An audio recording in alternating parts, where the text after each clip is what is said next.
बोहैथि 2025 मायथाइनि मार्च दाननि 15, 16 आरो 17 अक्ट' एबा सानथामनि हाबाफारि लानानै खुंफुंजानाय बड'लेण्ड इउनिभारसिटि क'क्राझारनि थामथि कनभकेसनआ दिनै नैथि सानाव आगान होबाय। दिनै 16 अक्ट', दिनै आसामनि मानिजाथाव रायजो बेंगिरि मानाव गेदेर लक्ष्मण प्रसाद आचार्य आरो लोगोसे बिटिआरनि सिइएम एबा गाहाय मावफुं सोद्रोमा प्रमद बर' सारमोनहा नुजाथिफैदों। बिथांमोनखौनो दान्दिसे बरायनो खाबु मोनदों बड'लेण्ड कालचारेल सेन्टारनि रामफलबिलनि मोसाखावरि बिथांमोनहा।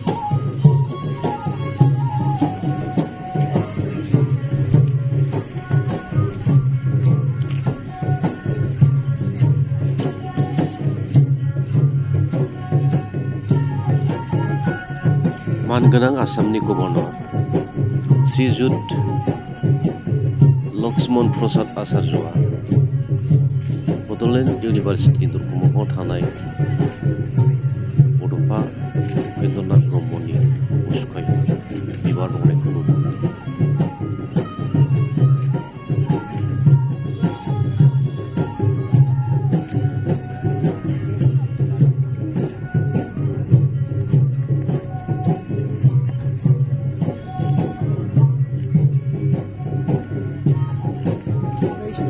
बिटिआरनि गाहाय मावफुं सोद्रोमा मानगोनां प्रमद बर' सारखौ बिबार बावनायखौ नुनो मोनदों।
सिख्लाफ्रा नै गसंगासिनो सान्दुं सोदुंहां बावबाय आंथ' नुवाखै जेबो मोखांखौ नुदोंना नुवाखै मिथिया आं